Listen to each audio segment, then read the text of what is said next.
Welcome to Spoken in Justice, where we put the criminal justice system in the dock. Today's video is part of our news session. We will catch up with Tom Hayes, Michael O'Brien and Lucy Letby. And we will conclude with an update from the Post Office inquiry. Starting with Tom Hayes. By way of background, Tom Hayes, a former Citigroup trader, was convicted to 14 years imprisonment, later reduced to 11, for his role in the Libor scandal, which involved the manipulation of the Libor, a crucial interest rate benchmark used globally in financial markets. You can find more details about Tom Hayes in our video, Libor Scandal, The Whole Truth. Mr. Hayes was the first in the world to be convicted in connection with the Libor scandal. Today, the UK remains globally and in Europe the only country which has criminalised the conduct in relation to the Libor manipulation. However, Mr. Hayes has maintained his innocence throughout, claiming that the methods he used were permitted and accepted. After a 3-day hearing in March, the Court of Appeal refused this appeal in May 2024. However, it certified that a point of law of public importance was involved in their decision, and the matter was referred to the Supreme Court. In the meantime, on the 15th of May 2024, the Financial Times revealed that the Serious Fraud Office is reviewing its Libor prosecutions, including the conviction of Tom Hayes, after problems with the agency's disclosure software system forced it to revisit old cases. This is particularly relevant because disclosure issues, including the suppression of meeting notes that confirmed that the methods used by Mr. Hayes were permitted, contradicting the evidence presented in court, were key factors in Mr. Hayes' submission to the Criminal Cases Review Commission. We welcomed the announcement made on the 25th of July 2024 that the Supreme Court had granted permission to hear Mr. Hayes' case. A hearing date has, however, not yet been announced. We will keep you updated. We were also pleased to see that many of you viewed and commented in abundance our video, Michael O'Brien Triumph Over Wrongful Conviction, and the extracted shorts, in which Michael O'Brien, a survivor of a miscarriage of justice, shared his story with us and provided us with a message of hope. His story is a testament to the human spirit's capacity to overcome even the most harrowing experiences. However, Michael has found himself once again featured in the media recently for a matter relating to his wrongful conviction. If you recall, in August 2023, former Lord Chancellor Alex Chalk said that fairness is a core pillar of our justice system, and it is not right that victims of devastating miscarriages of justice can have deductions made for saved living expenses. So he arranged for this deduction to be removed with immediate effect, applying to all future payments made under the Miscarriage of Justice compensation scheme. We covered this issue in our video, Mr. Malkinson Compensation and the ECHR, which you can find linked below. £37,000 was deducted from Michael's compensation payment for saved living costs. Though originally Michael did challenge this deduction and won on first instance, he lost on appeal, and this sum was eventually deducted from his final compensation payment. Shortly after Alex Chalk's announcement, Michael instructed his solicitors, Hickman and Rose, to challenge the government decision to make this change applicable only to future payments, arguing that the exemption should apply retrospectively and that it should be reimbursed the £37,000 originally deducted from his compensation payment. However, on the 5th of August 2024, in a letter to Hickman and Rose, an official of the Ministry of Justice wrote, "Having carefully considered your request on the issue of saved living expense deduction, ministers have decided not to apply the current policy retrospectively. Ministers recognise that that decision was made by the previous Lord Chancellor, so that as a matter of policy, financial awards that are made after the 6th of August 2023 should not take account of saved living expenses. Awards prior to the date of the recent policy change, including historic applications where saved living expenses were deducted, were lawfully calculated and agreed and accepted in full and final settlement with claimants." Michael has told us how frustrated he feels at this decision and told the Nation Cambry, "I am shocked and appalled at this decision. Guilty criminals are not charged bed and board for being in prison. So why should people like me, who have been exonerated, be expected to pay? This is discriminatory, and I am instructing my solicitors to pursue a legal challenge." We wish Michael good luck in his pursuit for justice.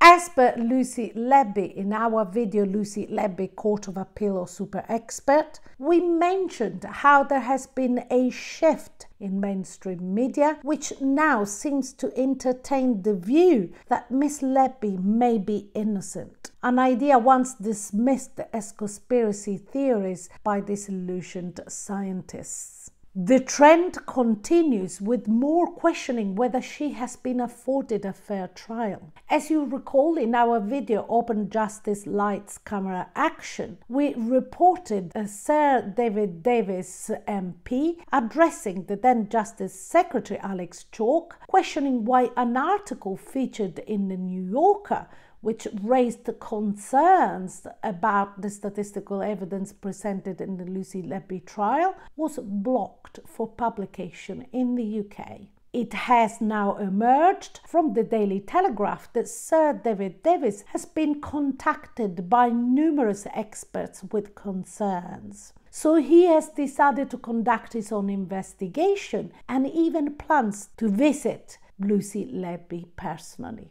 In the meantime, on the 5th of August 2024, Channel 5 aired a documentary in which some of the evidence used to convict Lucy Letby was unpacked with the view to raise questions to which a growing number of medical practitioners, statisticians, forensic experts, journalists and scientists want answers to. The documentary received a mixture of reactions. Some viewers felt the documentary was insensitive to the victims and their families, criticizing it for questioning the evidence and possibly undermining the gravity of the convictions. Others, including medical professionals and legal experts, appreciated the scrutiny of the case, arguing that it raised important questions about the trial and the evidence used to convict Letby. Overall, the documentary sparked a significant debate about justice and media representation, which is perhaps what was needed after many months on one side based solely on the prosecution case. We have often acknowledged that reviewing cases like this may seem insensitive from a victim's perspective. However, we have also emphasized that such debates are crucial for maintaining faith in the criminal justice system and are essential for protecting innocent individuals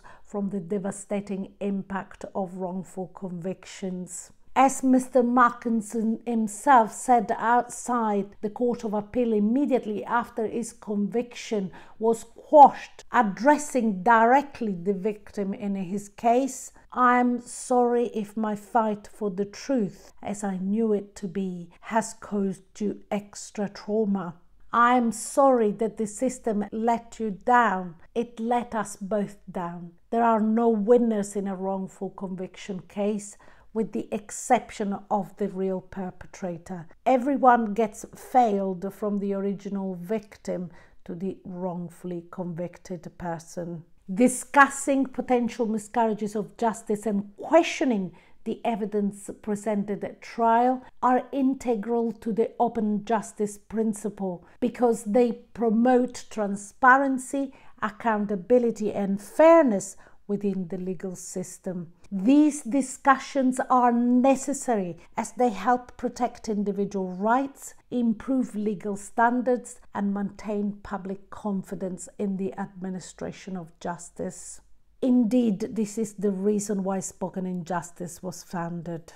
Before moving on to our final part of this news session, if you are finding this video vaguely interesting, like it and subscribe to our channel to be part of our community and assist us in our mission to humanize the criminal justice system. Finally, moving on to our last part of this session, what is happening in the Post Office inquiry? Although our primary focus has understandably been on phases 1 and 4, addressing respectively the harrowing experiences of those wrongfully convicted and the actions taken by investigators and lawyers in those prosecutions, other phases may also hold some relevance for our community. We believe the phase 7 is one of those. This is set to start in September 2024. As part of the preparations for this phase, applicants under the Post Office in-house compensation scheme, the Horizon Shortfall Scheme, and current sub-postmasters will be asked to share their experiences. On the 15th of July 2024, the Inquiry News session announced that up to 16,000 people were to be conducted by researchers commissioned by the Post Office Horizon IT Inquiry as part of evidence gathering for its final phase, looking at current practice and procedure at the Post Office. In an announcement delivered by Sir William himself, he stated, "In order to help me answer these questions, I have commissioned YouGov, an independent research and data analytics firm, to conduct 2 surveys. One survey is aimed at current sub-postmasters. The second survey is for those who have applied for compensation under the Horizon Shortfall Scheme."